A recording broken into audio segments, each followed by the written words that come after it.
Welcome to the Scientific Investor channel.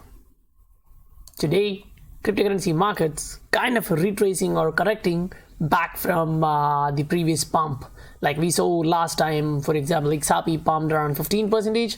Now it's corrected 50% of that pump, and now it's around 7% up for last 7 days.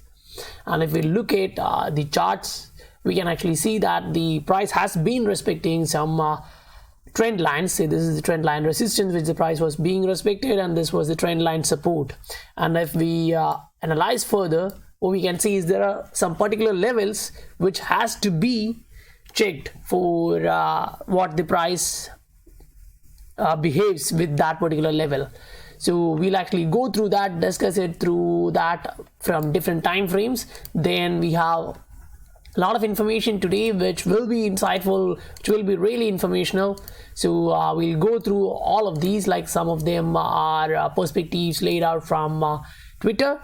Then others are mostly news, which it has been there, but at least I didn't actually saw that previously. So I want to highlight that to my viewers that this is happening. The fundamentals are getting really strong. Like these are like some just before 2 years, and some are happening just right now. So what we want to highlight here is the fundamentals of crypto assets or digital assets are increasing on a daily basis, and we are trying to point it out on a daily basis. So before that, I would like to request you guys, if you guys like the content I provide on a regular basis, please do support the channel. Hit that subscribe button, obliterate the like button. So now moving on to the first one, I'll just play this first clip for you. You guys should actually listen, and it's only the first area to listen. We can create the IT system in country A. We can have the servers located in country B, and we can actually use the system in country C. Now, in that environment, you have to cooperate, you have to standardize, and you have to create trust. And without that, these systems won't work. So that's just the example which we know of a Ripple, right? It can operate from anywhere, any area, and yes, that's gonna happen. Now this is the next one, and yes, the last one was actually from a real XRP boy, and again this one is again from real XRP boy. So I'll play this for you. Madam Chairwoman, I thank the board. Chairman Clayton, as a successful Midwestern entrepreneur, I want to thank you for your role thus far in improving capital formation, particularly for small enterprises. Notably, raising caps from $75 million to $250 million was a big win. I do, however, want to highlight some risks. Recently, Director Bill Hinman stated in a fireside chat that the SEC prefers an approach to digital assets that through facts and circumstances rather than a bright line test. This company-by-company approach prevents regulatory clarity, and it suffers from some of the charm and inefficiency of third-world power structures. For this reason, although innovators are in America and innovations still occurring in America, capital is fleeing, not to avoid our regulations, but to find efficient regulatory clarity, and they're finding it elsewhere. We need a simple set of rules that apply equally and clearly to all. That is the premise of a bill that I know you won't talk about, but the framework that the market needs. Where is the capital going? Places like Singapore, the UK, Switzerland have laid out clear frameworks for digital assets. Meanwhile, in the United States, hundreds of companies await no action letters, with only 2 having been issued thus far by the SEC. Now, I agree with you that the ICO situation represents bad outcomes. Now that's really great. Like someone is actually highlighting what's actually going on, and they need to move on fast, or like they need to set out more regulatory clarity. So from this, what I understand is, yes, it's being highlighted there several times. So yes, soon they're gonna come out with a clear regulatory clarity framework for digital assets there, like in Japan, like in Singapore, like in UK, like in Switzerland. It's gonna happen in the US too, and that will be the moment most of the US investors will put in at least 1%. That's my opinion. Now, this is a tweet from Ripple showing Ripplenet is facilitating new relationships and helping us to expand to new geographies. Now, that's from TransferGo. So, as we can see, the fundamentals of the coin XRP or the digital asset XRP on which we are invested or we are being updated on a regular basis is having a strong fundamental. It's like laying out a concrete foundation and erasing it from there. So the companies are now, getting more exposure in new geographical area, which were like kind of impossible previously because of the nostro relationships and all the regulatory issues. Now they can do that without much cost. So that's actually increasing the business. Now this is not directly related to XRP, but I just wanted to highlight that if a stock market crash is going to come in, that will raise the existing bubble in the stock market. That's going to affect the housing prices too. So it will hit the overall market hard. At the same time, the safe haven assets like gold will push up. But what I want to highlight you guys is, I'm not going into the chart of gold, but as we discussed about the chart of gold in last time, it actually hit the take profit 1 and take profit 2, which we laid out. But what you have to see is the prices of gold just came back down just after the speech from Mr. Trump.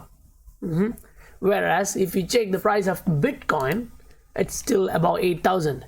It is a store of value compared to the gold. We can say that gold is pumped to say 1610 and it's now back below 1550, 1555, that area.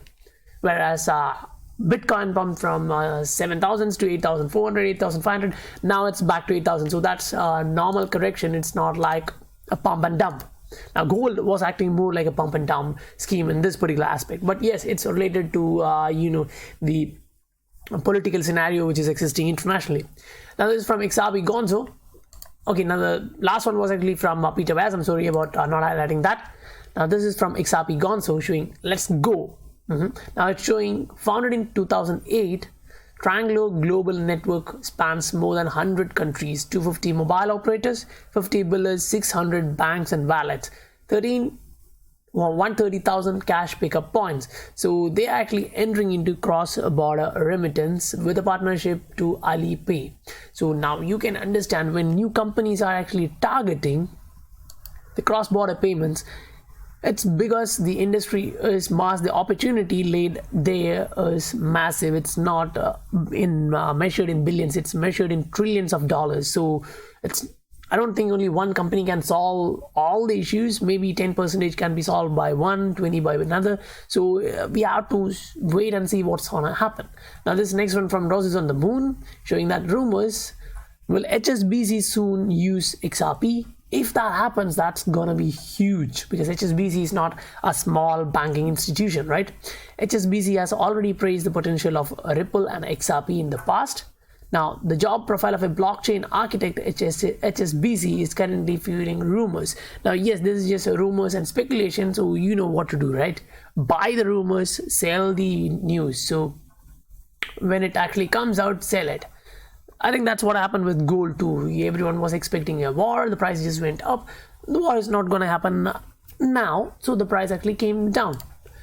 Anyway, the next one is King Solomon, from the King Solomon, showing that the Egypt Euronet to bolster Visa's fintech fast track program. And what you have to check in that particular one is digitally integrated payment cloud. So that is DIPC.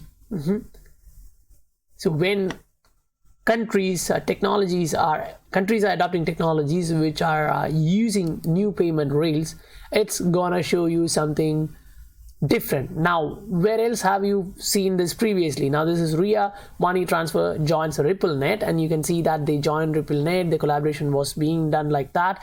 The network was more than 200 financial institutions at that time, but right now we know they announced 300.